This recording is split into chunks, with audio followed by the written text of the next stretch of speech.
Crypto is dead in America.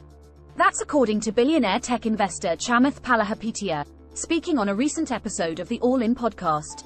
Palihapitiya blamed the sorry state of crypto in the USA on the recent actions of regulators.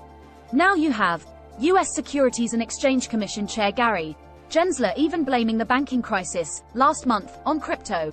So the United States authorities have firmly pointed their guns at crypto. 3 U.S. banks, all with close links to cryptocurrency, collapsed or were shuttered by U.S. regulators last month, sparking concerns of a full-blown crisis in the U.S. banking sector. According to Palihapitiya, one reason authorities are going after crypto is because the rapidly growing industry poses a threat to the establishment.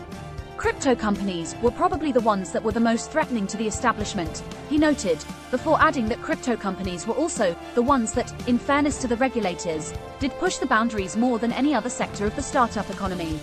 The US SEC has amped up its efforts to regulate the crypto sector via enforcement this year. Last month, the agency issued a Wells notice to Coinbase, signaling it will soon pursue legal action against the exchange over unregistered securities offerings, like its staking program and some of its token listings. Coinbase recently sued the SEC asking for it to respond to a July 2022 petition for clearer crypto rules, with the company also reported to be considering a US exit if the regulatory situation doesn't improve. The SEC also recently forced Kraken to shutter its staking service, took out action against BUSD stablecoin issuer Paxos, alleging that BUSD is a security, and is propping a ban on investment advisors from trading in crypto. Good actors paying the price for regulatory failures. The billionaire tech investor stated that good actors like Coinbase are paying the price for what fraudulent firms like FTX did to damage the reputation of the cryptocurrency industry. Indeed, Chamath was strongly critical of regulators for their snubbing of good players like Coinbase and cozying up to bad actors like FTX. Coinbase played by the rules, stood in line, tried to do the right things.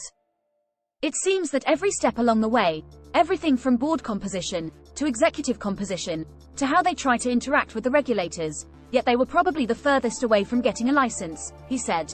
Chamath added that the exchange that came the closest to getting a license was the one that was the most fraudulent.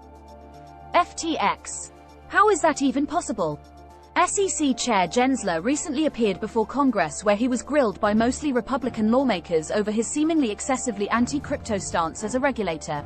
Lawmakers also hammered Gensler over the lack of clarity his agency has been communicating to the sector. Regulation by enforcement is not sufficient nor sustainable.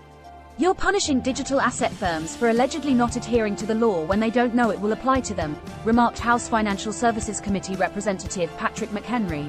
At the congressional hearing, Gensler refused to say definitively whether Ether is a security or not. What's the solution? Some lawmakers speaking at SEC Chair Gensler's recent testimony before Congress expressed the opinion that the US needs a new regulatory framework for crypto in order to create certainty and prevent companies from setting up shop overseas. The European Union just passed major crypto legislative package called the Markets in Cryptocurrency Act to regulate the sector as a unique new asset class, rather than based on rules laid out in the 20th century for traditional assets like stocks and bonds. Major Asian financial centers like Hong Kong, Singapore and even Taiwan are also making strides to regulate crypto as a new asset class, with the former rolling out a new licensing regime for crypto firms. The US needs to follow suit if it doesn't want to lose its grip on one of this century's most promising sectors, technological innovations.